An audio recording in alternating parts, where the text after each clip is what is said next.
Hello everyone, and welcome to Bold Blind Beauty on Air's newest segment, Connected and Curious with Andy, the podcast where stories shine and understanding grows.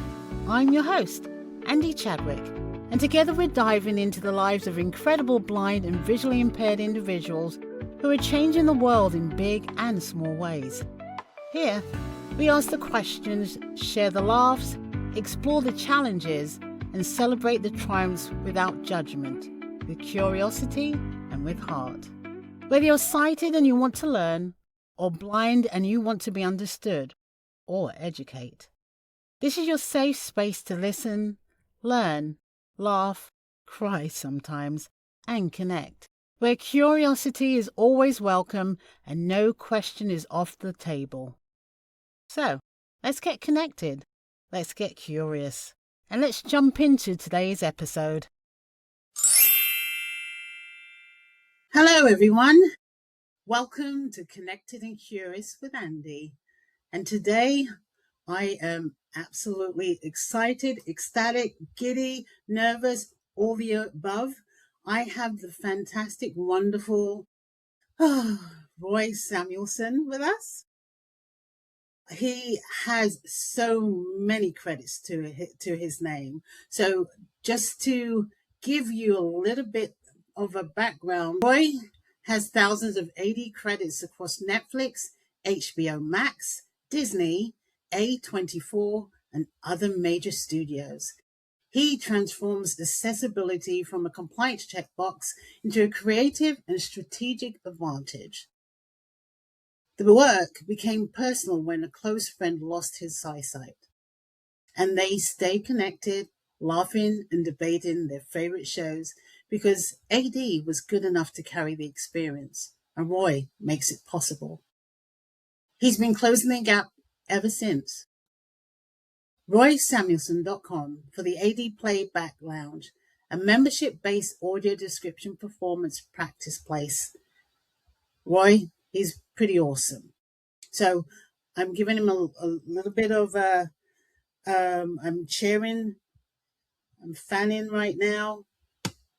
And I'm sorry, I'm like having technical problems, but you know what? I'm here for it all. We're here. It's great. Thanks for the warm hug here. It's so great to be here, Andy. Thanks for having me. Oh my gosh, thank you for even considering to be here. So I got your email and I screamed like a soprano. No, you didn't. Don't lie. I did. I actually did, because I'm like, oh my God, Andy's doing a podcast and I get to be on it. Come on.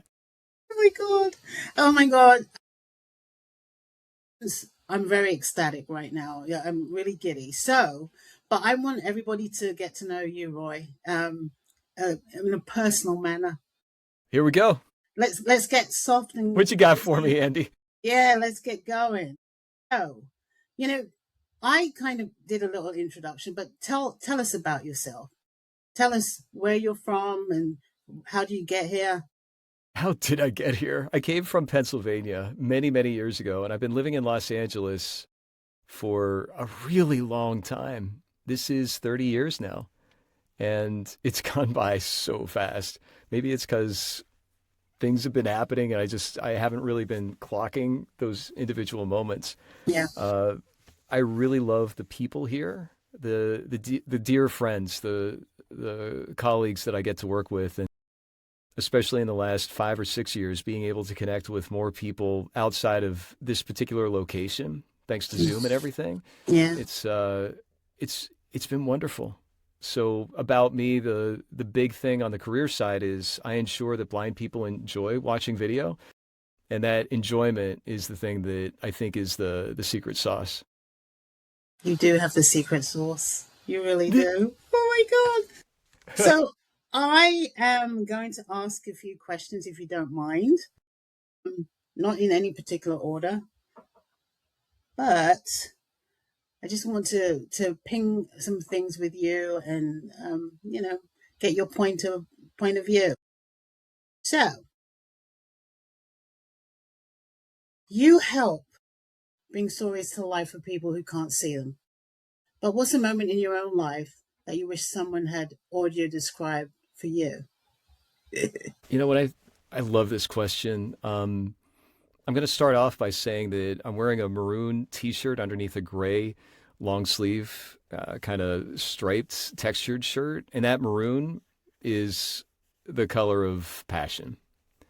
Uh, when I think about bringing stories to life that, I guess navigating the entertainment industry as someone whose work is genuinely invisible, that, like you said, I've worked on thousands of projects, and there's a lot of people that have worked on a lot of work here. And those people might not be able to be named, let alone what is audio description. There's no necessarily the credits rolling. There's no red carpet. Well, actually, there is a red carpet. I know the AD Gala has really been celebrating the people behind this work. But aside from that, someone describing this experience from the outside, I think that's something that would be really enjoyable. And it's kind of why I started the ADNA Presents, that podcast, to billboard the people that are doing this work. Oh, that's awesome. So let's take it back a little bit. For those who really don't know what AD is, could you just give a little description of what exactly it is? And yeah, there are some people are like, what's AD? Please, pray tell. Give us an idea. Okay, I am not ready for this question, but let me try and see if I can answer it for you, because I think it's something pretty important here. So audio description is bringing visuals to life for any video or anything that's visual, and it's usually by an audio description script. In other words, there's a voice that's sharing what's happening. But what I'd love to do is expand a little bit on that. And when it comes to the world of audio description, that's also called video description or descriptive video or descriptive narration, a describer who might be the writer or the performer. Maybe it's another writer or performer, or maybe it's the company, but not the production company, nor the distributor, but a special other company gives the creation of a split track or a mixed track of a performer, if the film or TV show even has it, which is depending on the distribution channel, like streaming, theatrical, broadcast, physical, like Blu-ray or DVD, which is still around, or downloadable to your iTunes or Google Play or even YouTube, with any of these, each of which offers varying levels of access to the audio description, either on an app or a TV or a cable box or a Chrome browser with a special plugin, or with YouTube. Maybe it's a separate YouTube video with audio description, but maybe the audio description is separately downloadable and it syncs up, and then you listen to a narrator or a synth voice, so it sounds like a conversational robot. Or maybe it's a narrator that sounds like a synth voice, but you don't know if the audio description is there until you hear it, which is kind of like a few minutes into the video. So you wait and hope, and then you don't hear it. So you have to decide either to stop and complain or just put up with it. But if you do just decide to complain, who do you complain to? Is it the local broadcast affiliate or a movie theater manager who's dealing with someone's misaligned seating?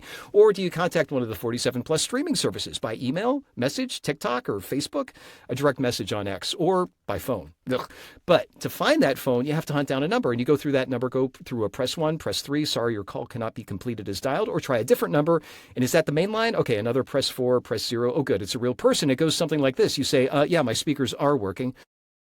No, audio description isn't closed captioning. Sure, I'll hold. Or go through an accessibility web link that's buried so deep it feels like they don't want to talk to you. And even when the audio description is there and it's bad, what does that even mean? Is the writing indicating things the visuals don't have? Does the narrator of a suspenseful movie talk to you like you're a baby toddler? Does a kid's show have an uninterested adult voice who sounds as tasteless as cereal too long in the milk? Or is that aforementioned synth voice, like our friend Melody calls a puppet, or even kind of creepy, like a horror monster made to describe the lighthearted comedy romance film to you? And who chose that voice and why? Does the voice even get in the way of the experience? And you have to keep fiddling with the volume up and down and down and up to try to find it, depending on what's going on in the background. Or maybe the production audio ducks out of the way so you can hear the narrator, but all the other audio disappears and it's jarring and it takes you out of the story. And why are they called narrators and not performers? And does this work that's created for blind people actually include blind people in the process? Maybe. Wow. Does that answer the question? Oh my gosh, yes. That was brilliant. Wow. So I hope everybody's taking notes, because that was fantastic. That really truly was. Kind of went off the rails because it's gone off the rails. That was wonderful though. It really was. And so since we're in this realm, is there a moment where audio description stopped being a job and became personal for you? Kevin Thompson. He's my late friend. He was a collaborator. When I lost him, I understood that this work was a continuation of that relationship. In other words, because of Kevin, this is not about a service. It's about that connection that I had with him. And I think that changes everything about how I show up. Absolutely. It's your heart. It's more than a job. It's your heart. It's your being. Oh, I love And he'd be that. proud. He'd be proud that this is still happening. He'd be proud that audio description has grown as much as it has. That's so sweet. Yeah. So we're gonna keep going in this realm. So if accessibility were treated as a form of artistry instead of accommodation, how would the entertainment industry change? Wow.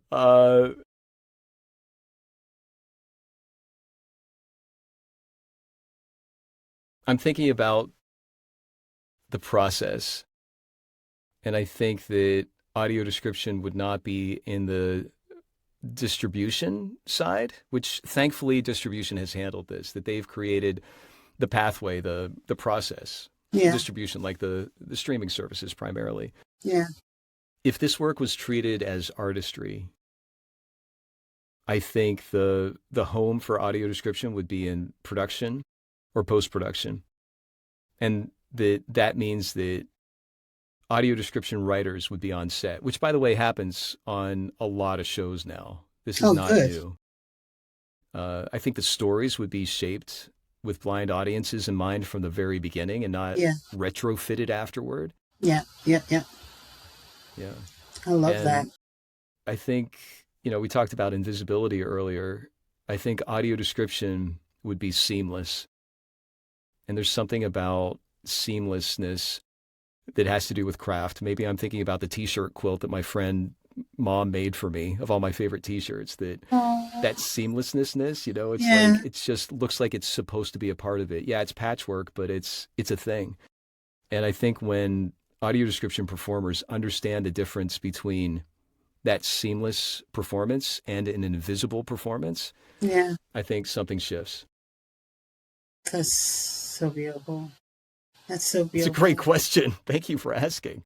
I know, I'm just curious. I know I'm trying to learn. I'm learning every day. Everything is a learning experience.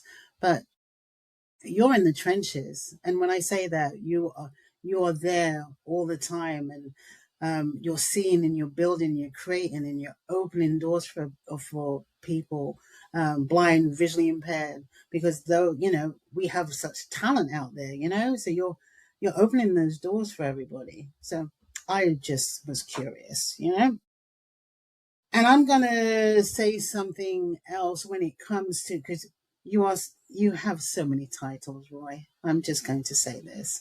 You're just so awesome. But when everything is stripped away, awards, titles, accomplishments, what do you most hope people feel when they hear your voice? Now, I will say you're just wonderful, but what do you want people to feel when they hear your voice? I heard a story the other day about a CEO of a really big, recognizable company. And I wish I remembered the reference of where I heard this. But they were talking about how important it is to, I think it was in the context of authenticity versus showing up consistently. And it's Seth Godin, there it is.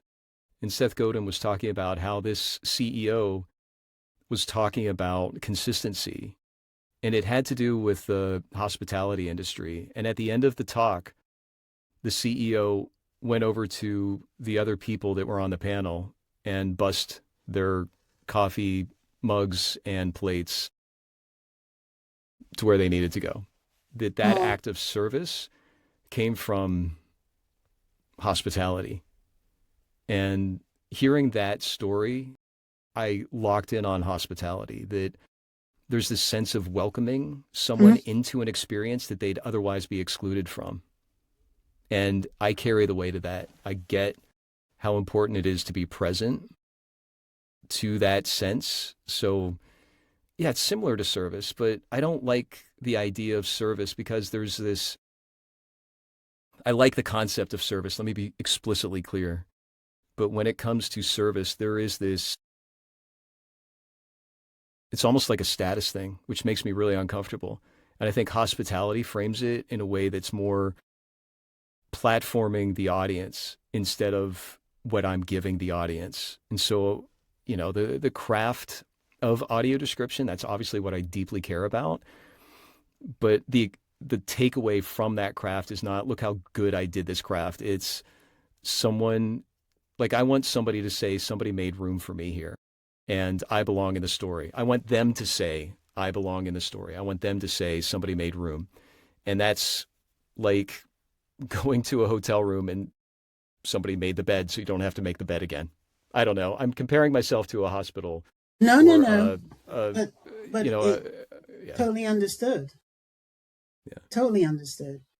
Yeah. It's what you're giving to others. Yes, I understand what you're meaning by hospitality service, but it's a lot more than that.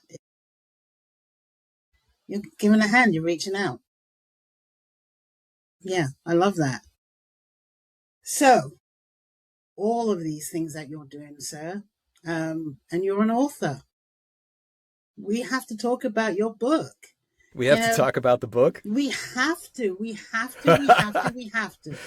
So, okay. What was the moment that made you realize you needed to write your book? I have so many conversations with voice actors and others that are interested in audio description, and the same questions kept coming up.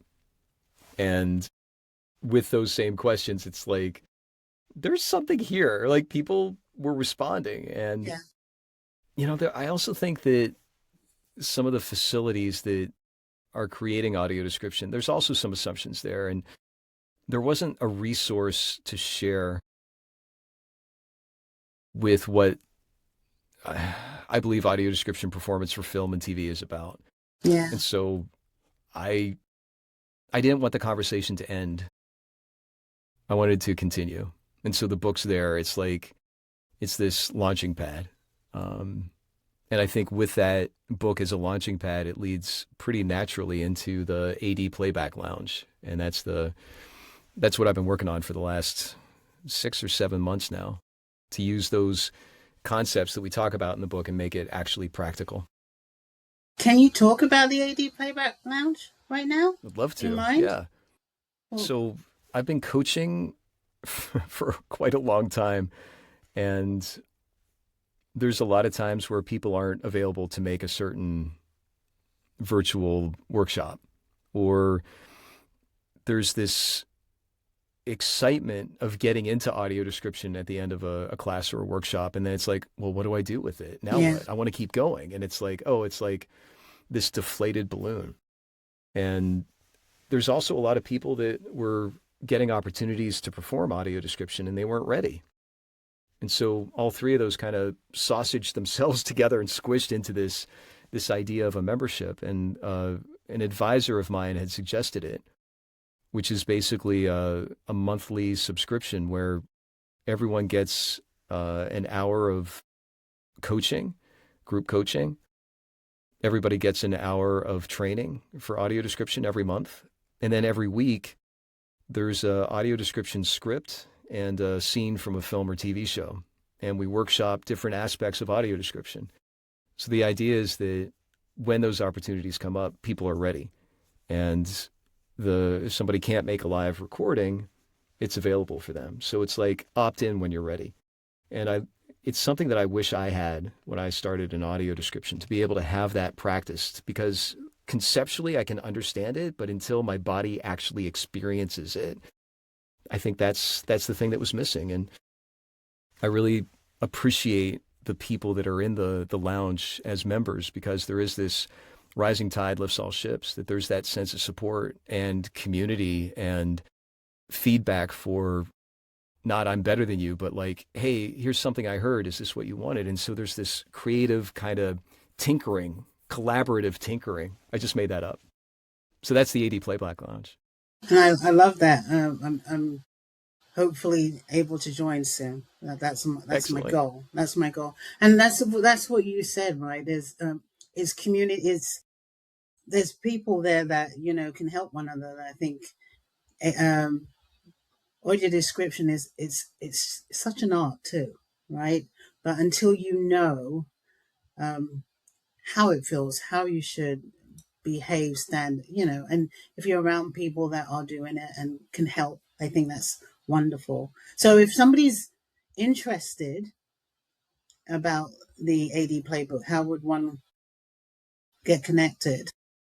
Sure. There's if you go to roysamuelson.com, at the very top there's a AD Playback Lounge, and the website for that is roysamuelson.com/AD-playback-lounge. Okay. It'll take you to it'll take you to some more details. Okay, that's awesome. And I'm sure we'll have it in the notes for everybody to go and log on. I want to ask you something. I know this is going to be added, but I didn't want to take too much on this topic because everybody keeps talking about it. But AI, I can ask you this. Where do you see that in the audio description world? Is it a plus? Is it a negative? I have my thoughts, but what do you say? What say you, Mr. Roy What say Samuelson? I? I have a lot to say about it, just like most people, and I'm sure there's some nuance to it too. I think about AI has been, I think, problematically centered on all or nothing thinking. That there is this temptation to be absolutely not, no, don't. And then there's others that are slapping this like blanket of AI over everything with the reasonable argument that, well, we just want to give more access to more things and this will help it scale. This will bring more audio description. Don't you want more audio description? And I think both of those extremes are missing the point. Yeah. I've been talking about uh, not necessarily synthetic voice, but the difference between a poorly performed audio description track performer. Mm. That I've heard some synthetic voices that are incredibly conversational in the context of a very conversational film or TV show, like a documentary. And that's actually been better than a voice performer who doesn't know how to bring those words to life. And also, I've heard performers in audio description who know what they're doing that will blow a synthetic voice out of the water. And as synthetic voices get better, what I'm interested in is our audience's experience. That Yeah. are we aware that it's synthetic voice or not? Because that I think is a pretty important question. And then the other thing is it serving what our audiences get? Are our audio description audiences getting the same experience that a sighted audience gets? And if that is not in parity, if that's disconnected, then we're not serving our audiences. Yeah. So to bring it back, there's some really interesting AI applications that aren't just the voice and not just the writing. I think the output is what a lot of people are focusing on. With AI, there's some other things that could really remove some of the barriers that are happening behind the scenes in audio description. In other words, being able to do a listening to the track and see if there's an inconsistency of a character's pronunciation. I think a really great use case, and I'll wrap up with this, is if I'm performing a feature-length film and at the end of it, they want the credits read. That can sometimes take hours. And I usually have to come back because some of the pronunciations weren't accurate. Wow. Yeah. A synthetic voice for literally reading a phone book, the equivalent of, assuming it's just information, not storytelling, not emotional compellingness, but Just. I think that application of AI for audio description in reading the credits would help in a way that I am not sure if humans would want to do. I find Yeah. those to be the most tedious and most, I'll still do it, but it's, we used to joke about, oh, you could read the phone book, and that's basically what audio description credits are. Yeah. So there's a lot of nuances here. And I don't think that we're at a point where that all or nothing thinking is the best answer. I appreciate you saying that. Thank you for giving your 2 cents, and I appreciate that. So, I have a question. If someone from the blind community and someone sighted both read your work, what do you hope each of them walks away understanding differently? This is a doozy. This is Oh, one it's to think of. it's a great one. Could you repeat the question one more time? Yeah, if someone from the blind community and someone sighted both read your work, what do you hope each of them walks away understanding differently? Or they Let's might start with not. blind. Yeah. What's that? Or they might not. They might walk away understanding the same thing. They could, yeah. Um, if it, if I think about a blind audience member, that I'd want them to walk away with knowing that somebody in production was actually thinking about them. Love that. Uh, we talk so much about not checking the box. I think about how many decisions are made on behalf of blind people that maybe they actually want to be involved with. I think about the implications of what it means that somebody was thinking about them. And I hope that the book reflects that. And then for sighted audiences, let me think about this for a second. That there's this world of audio description where things that sighted people see is being communicated in a way that they might never notice. Yeah. And that communication, that difference between a sighted person watching something and a blind person watching using audio description, that helps close a gap. It helps keep that connection alive. Yeah. To be able to laugh about a TV show or a movie without all those speed bumps on the freeway. Yeah. I think that brings in the humanity. So those are kind of related. I think if we really dissected it kind of one leads to the other and the other leads to the one. Oh, Roy. Oh my God, you're just so touching. You got Humanity. so many great It's questions. just so. You just like Okay, so okay. what do you have any new projects or anything that's happening in your world that we can be privy to Yeah, that you I'm don't gonna be mind on this. sharing? Sure, yeah, I'm gonna be on this amazing podcast with Andy, and I can't wait. The projects that I'm working on, in addition to that podcast episode, where Andy asks me some kick-ass questions. I'm still performing audio description, and some of the projects that I'm working on are there's certain companies I work for where there's just this understanding, and I find myself being in the flow. And I'm sure you felt it too, like Yeah, that kind of connection. It's like there's this trust that's already been formed. There's yeah, this, it's almost like safety, I guess, and yeah, being able to know, oh, I can swim out to the deep end and I'm not going to drown. Or that's a feeling, I guess. It's like that's the feeling. And I think about the AD Playback Lounge growing. I'm also working on some corporate and executive offerings that take the concepts of audio description and apply it in a way that I haven't seen done before. oof. And there's some exciting things happening there, and I hope we can talk about that maybe on a future episode here. If you don't mind coming, I don't mind asking. I think it's I established am. we both like each other.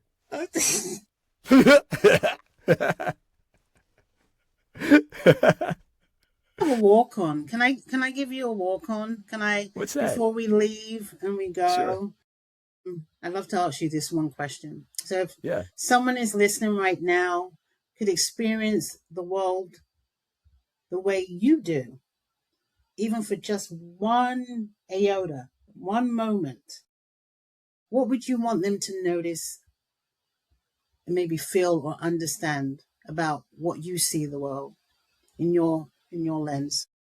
I love to find the win-win, even when it means disassembling my assumptions.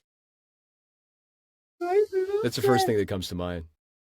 I love Like I that. love finding that. I eat that for breakfast, lunch, and dinner. When I can find that alignment that breaks something, that assumption that I have, that I can break that assumption and go into a place of curiosity and connection, that lights me on fire in such a good way. Ooh, and there you have it. Because you are on Connected and Curious with Andy. What did we just do? Did we just wrap that up? Did Yes, that just like, did we connect? Our hands are like doing the Vogue here or something. we're doing the Vogue, Vogue. Yeah, yeah, yeah. You know, Roy, you know What's how I that? feel about you. So, you know, I'm just, everybody, I think he's awesome. Just fantastic, a fantastic human being, totally talented. I met you. You didn't know who I was, but I felt like we have known each other forever.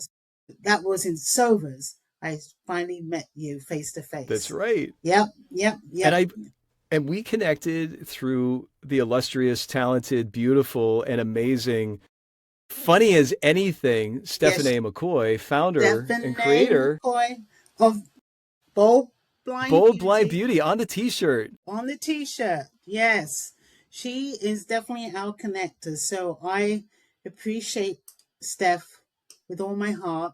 Do we got And like I, 2 minutes to flip the script and talk about how amazing Steph is? yeah, Because let's she's do not it. here right now, is she? Yeah, yeah, let's do it. So Okay. she's fantastic. You know, Let's gossip about her. yeah, And yeah. good gossip. I Good met gossip. Steph via Uh-huh. LinkedIn. Everybody understand this. LinkedIn, you can get connected on LinkedIn. So that's how I met Steph. And this is 2 years ago, I think, maybe now, 3 years. Two I don't know. years. Wow. Uh-huh. Yeah, yeah. And then through Steph, I met the wonderful Roy Samuelson. So What do you love about Bold Blind Beauty?